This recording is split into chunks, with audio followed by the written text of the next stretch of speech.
नमस्कार दोस्तों, this is BK for GK. दोस्तों, जो पिछला वीडियो था वो पार्ट ए था और ये पार्ट बी है। तो अगर आप लोग ने पार्ट ए नहीं देखा है तो उसका जो मैंने कमेंट बॉक्स में पिन कर दिया है तो उसको जरूर देखें। तो चलिए बिना समय गवाते हुए क्वेश्चन को स्टार्ट करते हैं। दोस्तों, इस वीडियो जो क्वेश्चन है साइंस का पहला क्वेश्चन, इसमें कहा है कि एसआई मात्रकों में व्यक्त करने के लिए 1 कैरेट का मान कितना होता है। तो 1 कैरेट का मान जो है वो क्या है, 1/5 ग्राम यानी कि 0.2 यानी कि 0.200 ग्राम, जिसे हम क्या कहेंगे 200 मिलीग्राम। ठीक है, तो इसका जो सही आंसर क्या है 200 मिलीग्राम होता है। दोस्तों, 1 कैरेट को अगर हम पॉइंट में कन्वर्ट करें, पॉइंट्स जो एक और मात्रक है वो क्या है, तो इसका कितने बराबर है, तो 100 पॉइंट्स के बराबर है। दोस्तों, जो पॉइंट्स है ये क्या बताता है, ये बताता है भारीपन को। जो रत्न है उनको क्या है, भारीपन को बताता है।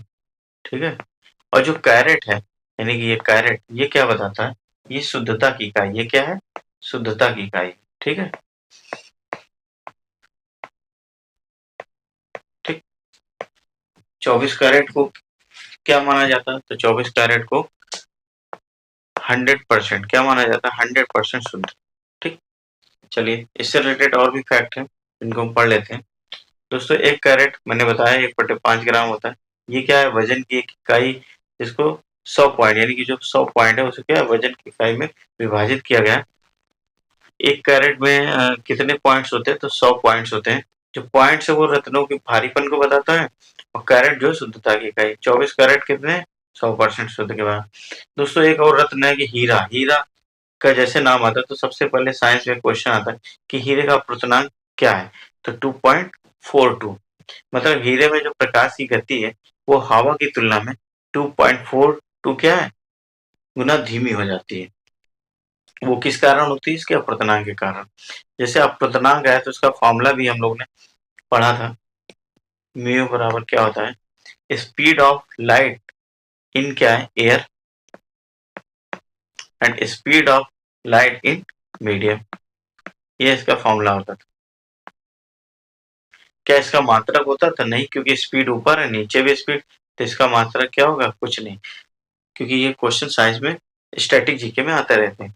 चलिए और भी फैक्ट पढ़ते हैं। तो हीरे का जो क्रांतिक कोण है वो कितना है, 24.4। यह क्या है, बहुत ही छोटा कोण, जो हीरे के उच्च अपवर्तनांक के कारण होता है। दोस्तों, अक्सर हम लोग क्वेश्चन जब भी ज्वेलरी खरीदते हैं तो चूंकि इतने रेंज तो है नहीं कि किलो में खरीदेंगे, तो क्या कि मोस्टली हम लोग जो है तोले में खरीदते हैं। तो जो एक तोला है वो कितने ग्राम के बराबर है, तो 11 एक्चुअल वो 66 ग्राम के बराबर है डिजिट में। लेकिन जो व्यावसायिक मानक है वो क्या है, 10 ग्राम में है। प्राचीन काल में जो एक तोला था वो कितने ग्रेन के बराबर था, तो 180 ग्रेन के बराबर था।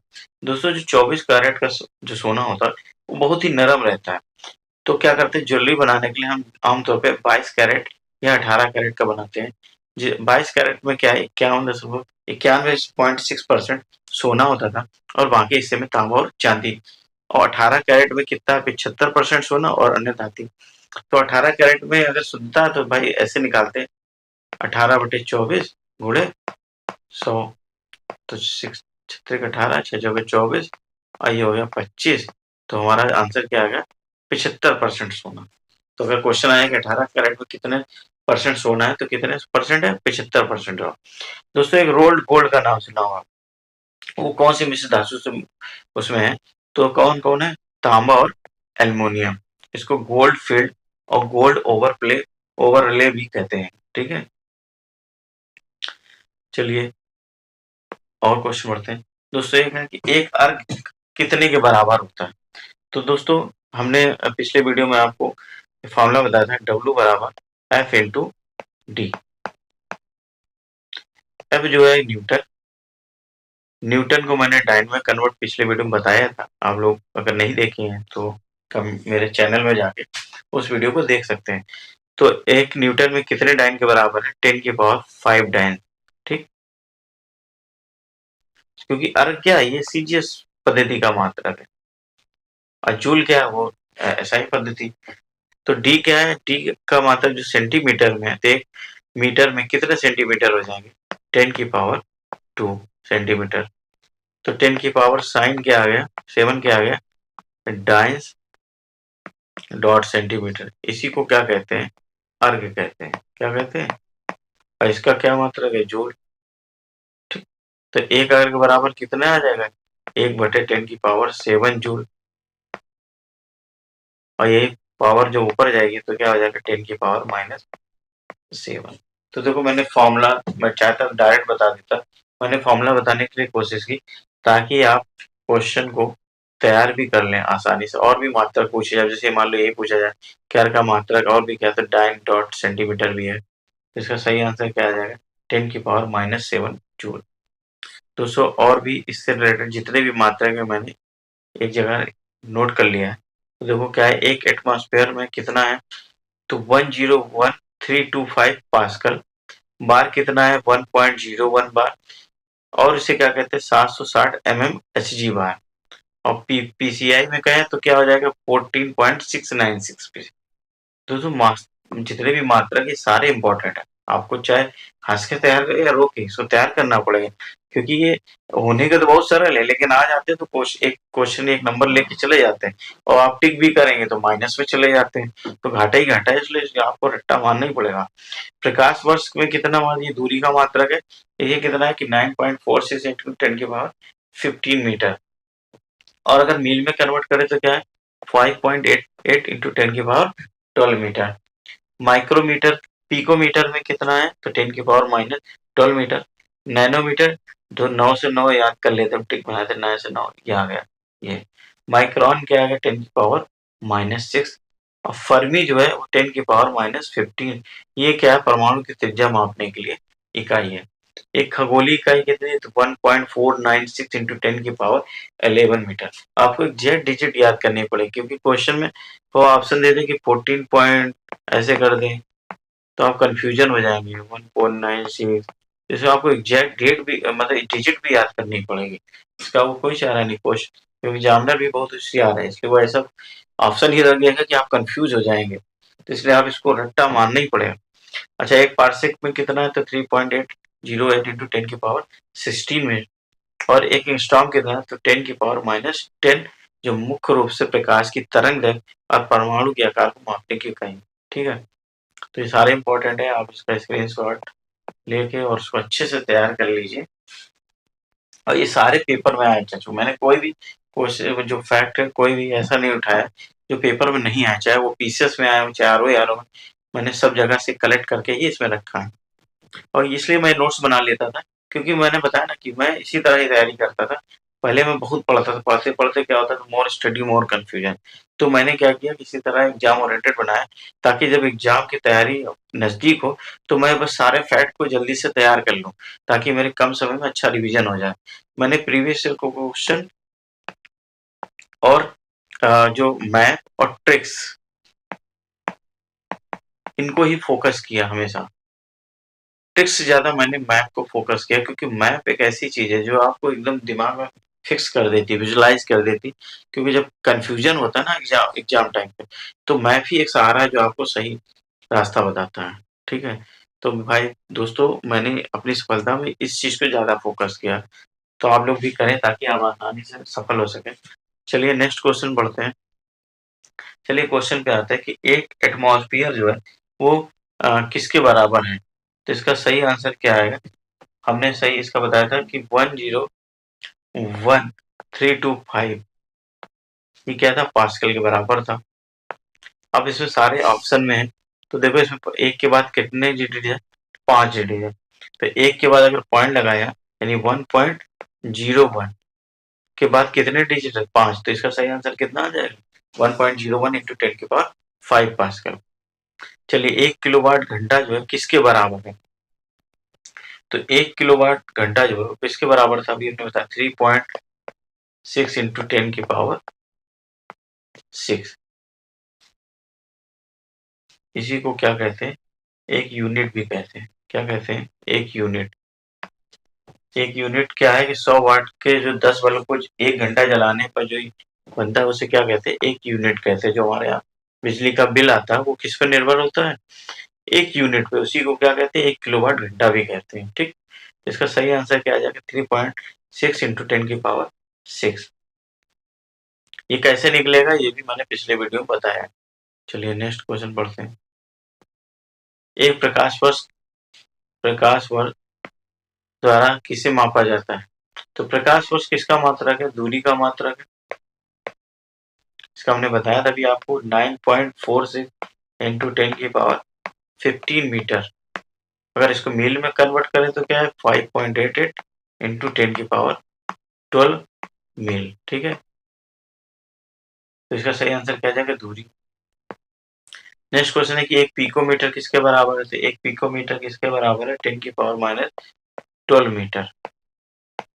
अगर इसे किलोमीटर में कन्वर्ट करना है तो आप पता ही होगा कि 1 किलोमीटर में कितना है? 1000 मीटर। तो मीटर से किलोमीटर आप आसानी से कर लेंगे। चलिए इसका सही आंसर क्या आ जाएगा? 10⁻12 मीटर। वीडियो लॉन्ग हो रही इसलिए मैं जल्दी जल्दी इसको बता रहा हूँ। भारत, चलिए अब ज्योग्राफी के क्वेश्चन को करते हैं। भारत और चीन के बीच जो सीमा रेखा है उसका नाम क्या है? तो उसका क्या नाम है? मैकमोहन रेखा। क्या नाम है? मैकमोहन।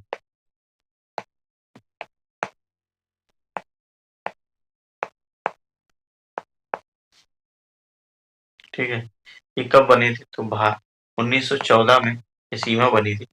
कौन सा समझौता हुआ था? तो शिमला समझौता हुआ था। क्या होता? शिमला समझौता। उसके तहत ये रेखा बनी थी। जो डूरंड लाइन है वो कहाँ पे है? तो ये पाकिस्तान और अफगानिस्तान में। रेड क्लिफ क्या है? ये इंडिया और पाकिस्तान है।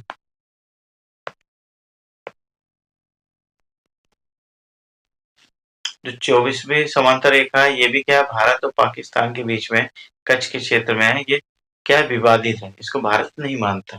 तो इसका जो सही आंसर है मैकमोहन रेखा। चलिए सीमा से क्वेश्चन आ गया, सीमा रेखा से।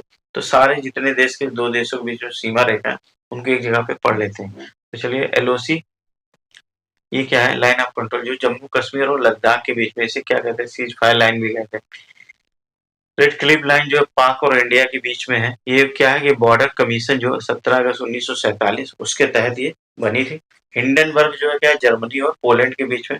ये क्या था? वर्साई की जो संधि थी वो क्या 1919 के तहत इसको बनाया गया। इसी को क्या कहते हैं? सीक फ्रायड भी रेखा कहते हैं, जो प्रथम युद्ध के दौरान जर्मनी द्वारा निर्मित 1916-17 में निर्मित हुई थी। डूरंड रेखा कब बनी? तो 1893 में। उस समय हालांकि पाक नहीं था, उस समय इंडिया था। तो अगर ये पूछा जाए अगर इंडिया पाकिस्तान ऑप्शन में नहीं है तो इसका सही आंसर क्या है? India versus Afghanistan. मैकमोहन रेखा कब है? तो भारत और चीन के बीच में शिमला समझौता 1914 में बनी। जो एक क्वेश्चन है मैंने रही, इंपॉर्टेंट है, आया भी है पेपर में, रेलवे एग्जाम में भी आया है। रूस और किसके बीच में है? फिनलैंड के बीच है। सेकेंड वर्ल्ड वॉर के समय बनाई गई। मेडिसिन रेखा क्या है? ये उत्तरी अमेरिका जिसमें अलास्का को छोड़कर कनाडा के बीच में है। ओडरनिस रेखा क्या है? तो जर्मनी और पोलैंड। दोस्तों इसमें हम आगे मैप से भी इसको समझाने की कोशिश करेंगे, तो आप लोग वीडियो में बने रहिएगा, बोर मत होइएगा। चलिए ओडरनिस जो है वो क्या है? जर्मनी और पोलैंड में है। 17वीं जो समांतर रेखा वो क्या है? दक्षिणी वियतनाम और उत्तरी वियतनाम के बीच में है। ये क्या था? 1954 के जिनेवा समझौते के आधार पर वियतनाम को विभाजित किया गया था। जो 20वीं समांतर रेखा है ये क्या है? 20वीं समांतर, ये क्या है? लीबिया और सूडान में। जो 22वीं समांतर रेखा है वो मिस्र और सूडान के बीच में है। जो 25वीं समांतर रेखा है ये क्या? मॉरिटानिया और माली के बीच में है। और जो 31वीं समांतर रेखा है वो क्या? ईरान और इराक में। और 38वीं जो ये बहुत इंपॉर्टेंट है, 38वीं भी, एक 38वीं और ये 17वीं, ये बहुत इंपॉर्टेंट है। और ये 49वीं, सारे एग्जाम में आ चुके हैं। एसएससी के एग्जाम में तो कई बार आ चुके हैं, रेलवे में भी अक्सर पूछे जाते, पीसीएस तक में भी ये सारे क्वेश्चन जो प्री होते हैं उनमें बहुत पूछे जाते। तो 49वीं क्या है? वो संयुक्त राज्य अमेरिका और कनाडा में है। चलिए नेक्स्ट, मेजिनेट लाइन क्या है? वो जर्मनी और फ्रांस में है। ओडरनिस लाइन अभी बताया, पोलैंड और जर्मनी। नीली रेखा क्या है? लेबनान और इसराइल में। ग्रीन लाइन और संयुक्त राष्ट्र बफर जोन क्या है? तो साइप्रस गणराज्य और तुर्की राज्य में। 24वीं समांतर रेखा जो है वो काफी बताया, भारत और पाक के बीच में जो विवादित सीमा रेखा है वो गुजरात के कच्छ क्षेत्र को है। भारत इस दावे को स्वीकार नहीं करता। दूसरा क्या है, डंकन पास जो आया तो वो क्या है, रटलैंड द्वीप और लिटिल अंडमान के बीच में है। जो 8 डिग्री चैनल है वो क्या है, मालदीव और मिनिकॉय में। और 9 डिग्री चैनल क्या है, तो मिनिकॉय लक्षद्वीप में। और 10 डिग्री चैनल क्या है, अंडमान जो लिटिल अंडमान है और ग्रेट निकोबार के मध्य में। 6 डिग्री चैनल क्या है, तो ग्रेट निकोबार द्वीप और इंडोनेशिया के सुमात्रा द्वीप में। इंपॉर्टेंट है ये, ठीक है।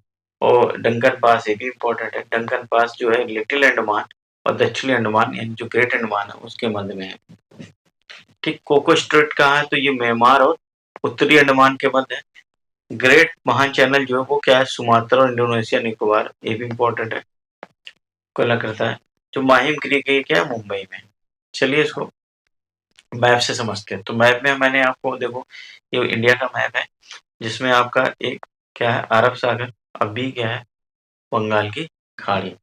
यहाँ क्या है, लक्षद्वीप है, यहाँ क्या है, अंडमान निकोबार। ठीक। तो जो अच्छा, हम पहले तो जब शुरू में पढ़ते थे तो हमें अक्सर ये होता था कि बे ऑफ बंगाल किस तरफ है। तो एक ट्रिक रहती थी कि बंगाल इस तरफ है तो बे ऑफ बंगाल भी इस तरफ है। और उसमें क्या था कि लाव अंडा इसकी ट्रिक होती थी। तो लाव मतलब लक्षद्वीप यहाँ पे हो गया, अंडमान निकोबार यहाँ पे। तो देखो रेड क्लिफ लाइन क्या है, भारत और पाकिस्तान के बीच में। मैकमोहन लाइन ये है, ये कहाँ पे, चाइना। और रेड क्लिफ लाइन इधर भी है जो पहले थी। ठीक। अब नहीं। चलिए नेक्स्ट जो है 10 डिग्री चैनल क्या है, देखो मैप में बता दिया, अंडमान निकोबार का मैप है। तो जो 10 डिग्री चैनल है, अगर वीडियो समझ में नहीं आ रहा थोड़ा जूम कर देते हैं।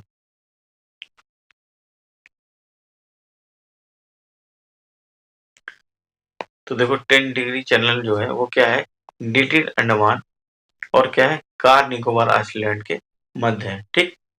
और जो डंकन पास है वो क्या है, ये तुम्हारा रटलैंड जो द्वीप है और ये जो लिटिल अंडमान है उसके बीच में है। ठीक है। और इसी पे हमारा एक पॉइंट है, इंदिरा पॉइंट। ठीक है, इंदिरा पॉइंट ये कहाँ पे, तो ग्रेट निकोबार जो है उसी के मध्य में स्थित है। इसी को क्या कहते हैं, इसी को पार्सन पॉइंट भी कहते हैं। क्या कहते हैं, पार्सन पॉइंट। और इसी को क्या कहते हैं, पिगमेलियन पॉइंट। क्या कहते हैं, पिगमेलियन पॉइंट भी कहते हैं।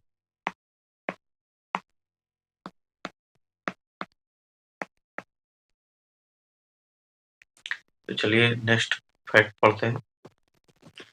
देखो अभी हमने आपको 8 डिग्री, 9 डिग्री और 10 डिग्री तो बता ही दिया, 10 डिग्री तो बता ही दिया। तो देखो 8 डिग्री क्या है, थी मिनिकॉय और मालदीव के मध्य में है। कहाँ है, मिनिकॉय और मालदीव के मध्य में। और लक्षद्वीप और मिनिकॉय के मध्य क्या है, 9 डिग्री चैनल है। ठीक है।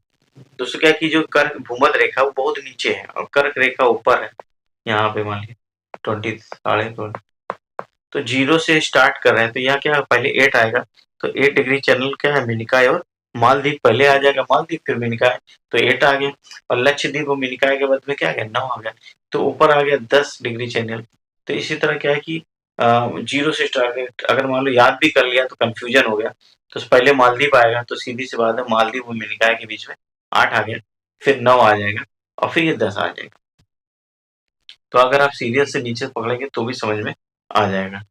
चलिए नेक्स्ट 49वीं समांतर रेखा भी मैंने बताई थी आपको, क्या है, कनाडा और क्या है, यूएसए के बीच में। देखो ये नॉर्थ अमेरिका का मैप, क्या है, नॉर्थ अमेरिका, ये आपका क्या है, अलास्का है। ठीक। ये कनाडा हो गया, ये यूएसए हो गया, ये क्या हो गया, मैक्सिको हो गया। देखो ये कैरिबियन सी हो गया। चलिए एक टॉपिक वाइज वीडियो हम ज्योग्राफी का बनाएंगे तो उसमें एक हम पूरा मैप को विजुलाइज पे लेकर आएंगे। तो अगर आप लोग वीडियो में बने रहेंगे तो जल्दी आपको वीडियो मिलेगी। चलिए 17वीं जो है, 17वीं जो समांतर रेखा मैंने अभी बताई थी आपको, ये क्या है, वो किसके मध्य में है। तो 17वीं जो समांतर रेखा है वो वियतनाम को अलग करती है। देखो वियतनाम क्या है, कम्बोडिया और थाईलैंड जो देश है लाओस, देखिए इसी के आसपास, तो जो लाओस और कंबोडिया के बगल में, ये क्या 17वीं जो समांतर रेखा क्या है, वियतनाम को 2 भागों में बांटती है। और जो 38वीं समांतर रेखा है वो क्या है, नॉर्थ कोरिया साउथ कोरिया को बांटती है। तो देखो अगर मैथ से आपने तैयार किया तो आपको क्या मान लीजिए याद होगा कि 17वीं 38वीं, अब ये इंपॉर्टेंट है। तो क्या है आपको पता है कि कोरिया जो है सबसे ऊपर है और वियतनाम सबसे नीचे है, तो ये सीधी सी बात, ये वियतनाम हो जाएगा और ये कोरिया हुआ। तो मैप से जब आप पढ़ेंगे 2-3 बार तैयार कर लेंगे तो ये चीजें आपको अच्छे से तैयार हो जाएंगी ऑटोमेटिक। ये आपका देखो ताइवान है और ये तो चाइना, पता ही है, ये म्यांमार, मलेशिया। तो मैप आप अच्छे से तैयार करेंगे तो बहुत सारे क्वेश्चन आसानी से और तैयार रट भी जाते हैं आसानी से। ठीक है, चलिए नेक्स्ट क्वेश्चन है, मैप में जो 25वीं समांतर रेखा जो मैंने बताई थी वो किसके बीच में, तो मॉरिटानिया और माली के बीच में, किसके मध्य। और जो 22वीं समांतर रेखा बताई थी वो किसके मध्य है, तो मिस्र और सूडान के बीच में। और सूडान और लीबिया के बीच, ये देखिए इजिप्ट के बगल में लीबिया है, इसमें क्या है 20वीं समांतर रेखा। ये आपका किसका मैप है, साउथ अफ्रीका में। ठीक है, इसी में एक लिम्पोपो नदी मिलेगी, एक कांगो नदी, जिसके बारे में भी आगे आपको बताएंगे, जो इम्पोर्टेंट है। चलिए नेक्स्ट क्या है, मैंने रहीम। मैंने रहीम किसके बीच में, तो ये देखो रसिया है और ये क्या है फिनलैंड, इन दोनों के बीच में क्या है मैंने रहीम। और ओडरनिस ये क्या है पोलैंड और जर्मनी के बीच में। ठीक, ये देखिए पोलैंड और ये जर्मनी। और ये जर्मनी और फ्रांस के बीच में क्या रेखा है, तो मैजीनेट रेखा। कौन सी रेखा, मैजीनेट। ठीक, चलिए नेक्स्ट। तो दोस्तों भारत के सबसे दक्षिणी छोर जो इंदिरा पॉइंट है वो जो है किस द्वीप पे है, तो किस द्वीप पे है, ग्रेट निकोबार द्वीप, भी हमने आपको वीडियो में बताया था। देखिए ये भी बता चुके हैं कि पार्सन पॉइंट कहते हैं और क्या कहते हैं पिग्मेलियन पॉइंट। और ये कहाँ पे है, ग्रेट चैनल, जो ये ग्रेट आइसलैंड है उसी पर ये निर्धर है। दोस्तों की जो भारत का दक्षिणतम पॉइंट है, लेकिन अगर मान लो ये क्वेश्चन आ जाए कि मुख्य भूमि का दक्षिणतम पॉइंट क्या है, तब क्या होगा, तो उसको क्या कहते हैं, कन्याकुमारी में केप ऑफ केप कमोरिन, जो कन्याकुमारी है उसी को केप कमोरिन के नाम से जाना जाता है, वही इसका क्या हो जाएगा दक्षिणतम पॉइंट हो जाएगा। ठीक, ऐसे पॉइंट है ना, लंबाई 32-14 और चौड़ाई कितनी है 29-33। अभी आगे इसके बारे में और अच्छे से बताएंगे। चलिए, कौन सा देश भारत को केवल समुद्री सीमा द्वारा अलग करता है, तो देखो भूटान ऊपर है ही है, तो ये क्या है नहीं करता है। नेपाल चूंकि ऊपर है, उत्तर प्रदेश के बिहार को टच नहीं, म्यांमार जो है अरुण की नागमणि जो मैंने नॉर्थ ईस्ट का है उसमें देखो सारे करता है। तो इसका सही आंसर क्या है, मालदीव। 2 समुद्री देश है जो है पड़ोसी, एक मालदीव, दूसरा क्या है श्रीलंका, दूसरा क्या है श्रीलंका। ठीक है, चलिए नेक्स्ट क्वेश्चन बढ़ते हैं। तो देखो मालदीव को मैंने अच्छे से बता दिया है। मालदीव जो है वो क्या है 8 डिग्री चैनल। 8 डिग्री चैनल किसको अलग करता है, मिनिकॉय और मालदीव को। और लक्षद्वीप और मिनिकॉय को कौन करता है, तो 9 डिग्री चैनल के मैप से आपको बता दिया। पाक स्टेट कहाँ पे क्या करता है, जो पाक जलडमरू है ये भारत और श्रीलंका के मध्य में है। ठीक, गल्फ ऑफ मन्नार जो है वो इस तरफ है, ये पाक का स्टेट है। तो ये देखो मैप से आपने फैक्ट तैयार कर लिए। चलिए नेक्स्ट क्वेश्चन है कि भारत का कुल भौगोलिक क्षेत्रफल जो है वो कितना है, तो भारत का कुल भौगोलिक क्षेत्रफल जो है वो कितना है, तो 32,87,263, ऐसे ही तैयार करिएगा डिजिट में। यह इसका क्या है वर्ग किलोमीटर है, क्या है वर्ग किलोमीटर। ठीक, तो ये जो इसका सही आंसर क्या है 3.28 वर्ग मिलियन वर्ग किलोमीटर इसका सही आंसर है, जो विश्व का कितना परसेंट है 2.42% है। चलिए इससे रिलेटेड और पढ़ते हैं। तो इंदिरा पॉइंट भारत का क्या है? दक्षिणतम छोर। अभी क्वेश्चन क्या है? क्या ग्रेट निकोबार में इसको पिग्मेलियन और पार्सल पॉइंट कहते हैं। इसका नाम इंदिरा पॉइंट क्योंकि इंदिरा गांधी के सम्मान पर रखा गया। 2004 की सुनामी से पहले ये दो नामों से जाना जाता है, पिग्मेलियन पॉइंट और पार्सन पॉइंट। इसका अगर भारत का देखें तो सबसे उत्तरी छोर क्या है? इंदिरा पॉइंट। और पूर्वी छोर क्या है? किबुतु। और पश्चिमी से क्या है? गुहार मोती। और लास्ट का क्या है? इंदिरा पॉइंट। लेकिन अगर मुख्य भूमि का दक्षिण पर तो क्या कहेंगे? कन्याकुमारी को, जो केव ऑफ कोमोरिन के नाम से जाना था, वही है। लंबाई बता दी 32-14 और चौड़ाई क्या है? 29-33। ये आपका क्षेत्रफल हो गया, ये परसेंटेज हो। जो भारत है वो कितने कौन सा क्षेत्रफल में कौन सा है? तो 7वां बड़ा देश है। स्थलीय सीमा कितनी है? 15,200 किलोमीटर है। और तटीय कितनी है? 75-17 किलोमीटर है। तो चलिए नेक्स्ट क्वेश्चन बढ़ते हैं कि भारत की जो कर्क रेखा है वो कितने राज्यों से होकर गुजरती है? तो जो किस राज्य से होकर नहीं गुजरती, ये क्वेश्चन है। तो भारत की जो रेखा कर्क रेखा कितनी राज्यों से गुजरती है? तो 8 राज्यों से गुजरती है। इसकी ट्रिक भी मैंने बनाई है। इसकी ट्रिक है मित्र पर गमछा झारो। क्या है? मित्र पर गमछा झारो। चलिए पहले इसको मैप से देखते हैं। तो इसका जो सही आंसर है वो क्या है? उड़ीसा है। इसका जो मैप से देखते हैं, विजुलाइज करते हैं, तो देखो ये भारत का मैप है जिसमें कर्क भारत के 8 राज्यों से गुजरती है। पहला क्या? गुजरात, राजस्थान, मध्य प्रदेश, छत्तीसगढ़, झारखंड, पश्चिम बंगाल, त्रिपुरा और मिजोरम। जो अक्सर डाउट में रहता है वो रहता है राजस्थान, जो राजस्थान से भी गुजरती है। ठीक।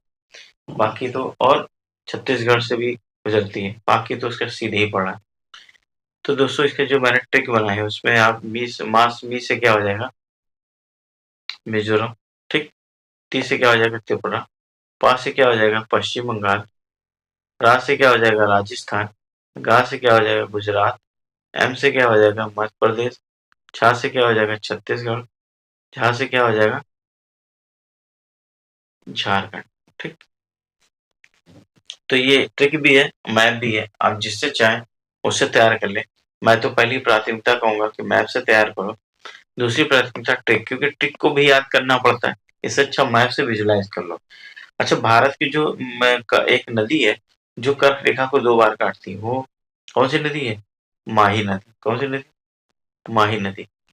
ये एक बार एमपी में काटती है और दूसरी बार किसमें काटती है? गुजरात। ठीक। तो जो ये माही नदी है वो क्या है? विंध्याचल पर्वत से निकलती है। किस झील से निकलती है? तो ये इंपॉर्टेंट है, आ चुका है पेपर में आरआरबी एग्जाम में। मेहंद झील। कौन सी झील है? मेहंद झील। ठीक।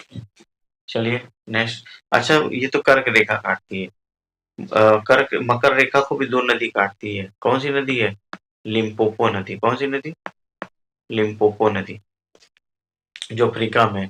और जो भूमध्य रेखा को काटती है वो कौन सी है? कांगो नदी। ठीक। तो देखो मैंने क्वेश्चन से इतने फैक्ट आपको बता दिए और सारे इंपॉर्टेंट फैक्ट है और पेपर में आ भी चुके हैं। तो इसलिए बिल्कुल भी हल्के मत लेना, क्योंकि सारे क्वेश्चन जो है पेपर में आए हुए हैं और आप इसको बार-बार तैयार करिए। ठीक। क्योंकि पेपर में जो सिलेक्शन, मेरा जो व्यू है कि पेपर में जो सिलेक्शन नहीं होता वो ज़्यादा कठिन क्वेश्चन को छोड़ने से नहीं होता। वो जो सरल क्वेश्चन जिसको सब लोग कर लेते हैं, उनको छोड़ने से होता है। क्योंकि सबने कर लिया, आप नहीं कर पाए, आप रैंक में क्या हो गए? नीचे आ गए। तो इसलिए हमेशा जो इम्पोर्टेंट क्वेश्चन है, भले वो सरल है, उनको पहले फोकस करें, क्योंकि एग्जाम टाइम पे वही सबसे ज़्यादा कंफ्यूजन करते हैं और माइनस में नंबर देते हैं। तो चलिए नेक्स्ट फैक्ट हमने आपको बता ही दिया कि एक बार एमपी में काटती है, दूसरी बार गुजरात में, लिम्पोपो नदी और कांगो नदी। माही नदी जो है वो एमपी के विंध्याचल पर्वत, जो धार जिला, ये भी इम्पोर्टेंट है, धार जिला में के मिंडा गांव में जो मेयर से निकलकर राजस्थान में बहती हुई गुजरात में प्रवेश करके कहाँ गिरती है? खंबात की खाड़ी में गिरती है। तो ये सारे इसके फैक्ट हो गए।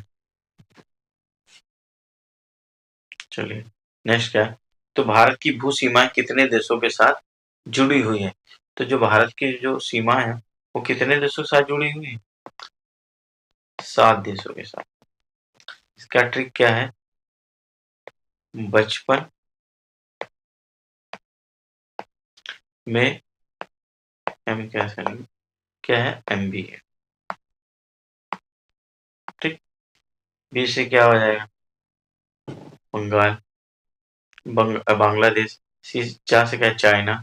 पा से पाकिस्तान, ना से नेपाल, मा से म्यांमार, और बा से क्या हो जाएगा? भूटान, और ए से क्या होगा? अफगानिस्तान। ठीक है, तो इसका सही आंसर क्या आएगा? चलिए इसको मैप से भी समझ लेते हैं, जो कि ये भारत का मैप है। तो कौन कौन से पड़ोसी देश हो गए? देखो, पाकिस्तान, ये आपका नेपाल, ये आपका चाइना है, ये आपका क्या है? बांग्लादेश। क्या है? बांग्लादेश। ये आपका क्या है? म्यांमार हो गया। यहाँ पे क्या होगा? भूटान। ये क्या है? भूटान। ठीक। अब देखो कितने हो गए? एक, दो, तीन, और ये क्या होगा? चार। ठीक। ये हो गया पांच, और एक और है। कौन सा? एक, दो, तीन, चार, ये हो गया छह। एक राज्य और है, जो कि बहुत ही साइलेंटली छोटा सा है, वो टच करता है, वो क्या है? अफगानिस्तान, जिसको अक्सर लोग भूल जाते हैं। क्या हो जाएगा? अफगानिस्तान। ठीक है। चलिए नेक्स्ट क्वेश्चन बढ़ते हैं। तो कितने भारतीय राज्यों की सीमाएं नेपाल से जुड़ी हुई हैं? तो भारतीय राज्य में कितने जो है, इसका भी मैंने ट्रिक बताया था। ये कितने राज्य? पांच। इसका ट्रिक है सुब्बू। क्या है? सुब्बू। ठीक। इसका सही आंसर क्या है? पांच। ये क्या है? सिक्किम। यू से क्या है? यूपी। और इस यू से क्या है? उत्तराखंड। क्या है? उत्तराखंड। बी से क्या है? बिहार। और एक बी से और भी है, वो क्या है? बंगाल। ठीक। तो ट्रिक हो गया। चलिए इसको मैप से भी समझ लेते हैं। तो मैप में देखो कहाँ है आपका? ये नेपाल है। तो देखिए आप नेपाल में क्या है? ये हो गया उत्तराखंड पहला। दूसरा क्या हो गया? उत्तर प्रदेश। तीसरा क्या हो गया? बिहार। चौथा जो है, ये क्या है? पश्चिम बंगाल। और पांचवा क्या है? कहाँ गया? उत्तराखंड। पांच। ठीक। पांच हो गए। सिक्किम, उत्तर प्रदेश, बिहार, बंगाल एंड उत्तराखंड।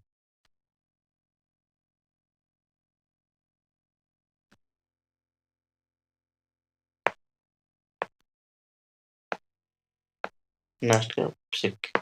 चलिए नेक्स्ट क्वेश्चन बढ़ते हैं। कौन सी जल संधि अंडमान निकोबार को समूह को अलग करती है? तो अभी हमने बताया था कौन सा है? 10 डिग्री जल संधि।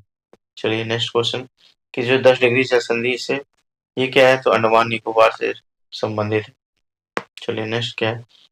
किस शहर को पूर्व का स्कॉटलैंड कहते हैं?